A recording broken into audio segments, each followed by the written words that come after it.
Hi friends, இன்றைக்கி நம்ம என்ன பார்க்க போகிறோம்னு பார்த்தீங்கன்னா மீல் மேக்கர் ரைஸ் தான் செய்ய போகிறோம். வாங்க எப்படி செய்யலாம் ரெசிபி பார்க்கலாம்.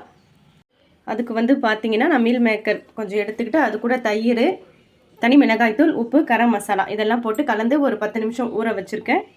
இதுக்கு ஒரு மசாலா பேஸ்ட் அரைக்கணும். அதுக்கு நான் என்னென்ன ஆட் பண்ணியிருக்கேன்னு பார்த்தீங்கன்னா 3 பச்சை மிளகாய், இஞ்சி கொஞ்சோண்டு, அப்புறம் சின்ன வெங்காயம் ஒரு 15லேருந்து 20க்குள்ளே இருக்கும், சோம்பு ஒரு அரை டீஸ்பூன், பூண்டு. இப்போ இதெல்லாம் சேர்த்து அரைச்சிட்டு வந்துடலாம். பேஸ்ட் மாதிரி அரைச்சி எடுத்துகிட்டு வந்துட்டேங்க. என்னடா கேரட் பீன்ஸ்லாம் அரிஞ்சு வச்சுருக்கேன்னு நினைக்காதீங்க. அதெல்லாம் இருந்தது கொஞ்சம் என்கிட்ட. ஒரு கேரட் இருந்து ஒரு 4-5 பீன்ஸ் இருந்தது. அதனால் மீல் மேக்கர் ரைஸ் கூட எதுவுமே நான் ஆட் பண்ணிக்கிறேன். இது நீங்கள் ஆட் பண்ணாலும் பண்ணலாம், இல்லைனா உங்கள் விருப்பம் தான். ஒரு குக்கரை சூடுபடுத்திக்கிட்டு ஆயில் சேர்த்துக்கிறேன். நான்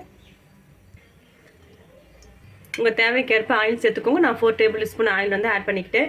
ஆயில் சூடு ஏறணுன்னே 2 பட்டை, 3 லவங்கம், ஏலக்காய், ஒரு பிரிஞ்சி இலைங்க இதை ஆட் பண்ணிக்கிறேன். நான் கட் பண்ணி வச்சுருக்கேன் ஆனியன் ஆட் பண்ணிக்கலாம்.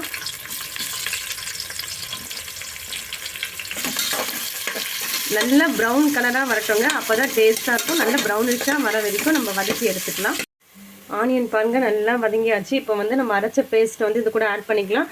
அதுவுமே நல்லா பச்சை வாசனை போகிறதும் நல்லா வதக்கி விட்டுக்கணும். இப்போ கட் பண்ணி வச்சுருக்கேன் தக்காளி ஆட் பண்ணிக்கிறேன். தக்காளி சின்னதாக 3 தக்காளி ஆட் பண்ணிக்கிட்டேன். தக்காளி நல்லா தோல் பிரிஞ்சு வரணும், நல்லா வதக்கணும். இது மாதிரி வெஜிடபிள்ஸ் அதெல்லாம் செய்யும்போது நம்ம வதக்கிறத பொறுத்து தாங்க டேஸ்ட்டே. எவ்வளோ நம்ம எல்லா பொருளும் தனித்தனியாக இப்படி வதக்கி செய்யும்போது ரொம்ப டேஸ்ட்டாக இருக்கும். கட் பண்ணி வச்சுருந்த பீன்ஸையும் கேரட்டையும் ஆட் பண்ணி நல்லா வதக்கிட்டேன். கூடவே கொஞ்சம் கொத்தமல்லியும் புதினாவும் ஆட் பண்ணி அதுவுமே வதக்கிட்டேன்.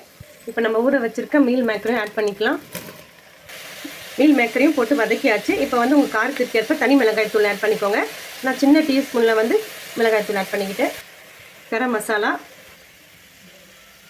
தயிர், புளிப்பில்லாத தயிர் ஆட் பண்ணிக்கோங்க. ஒரு 1/4 டீஸ்பூன் நான் காஷ்மீரி ஆட் பண்ணிக்கிட்டேன் கலருக்காக. உங்களுக்கு வேணும்னா நீங்கள் ஆட் பண்ணிக்கோங்க. இப்போ கொஞ்சோண்டு புதினாவும் கொத்தமல்லி ஆட் பண்ணிக்கிட்டேன். ஒரு டம்ளர் அரிசிக்கு 2 டம்ளர் தண்ணி அந்த அளவுக்கு நான் ஆட் பண்ணிக்கிறேன். நல்லா கொதி வருதுங்க. இந்த டைமில் நம்ம ஊற வச்சுருந்தா அரிசி ஆட் பண்ணிக்கலாம்.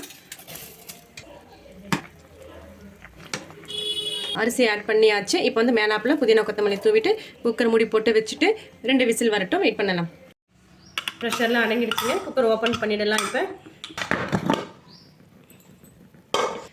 நல்லா ஆவி பறக்க சுட சுட நம்ம மீல் மேக்கர் சாதம் ரெடி ஆகிடுச்சு பாருங்கள். அடியும் பிடிக்கல, சாதமும் குழையலை ரொம்ப. பாருங்கள், சூடான சுவையான மீல் மேக்கர் ரைஸ் ரெடி ஆகிடுச்சு. நீங்கள் வேணால் கூட ரைத்தா தொட்டு சாப்பிடுங்க. நாங்கள் இன்றைக்கி அப்படியே தான் சாப்பிட போகிறோம். கண்டிப்பாக நீங்கள் ட்ரை பண்ணி பாருங்கள்.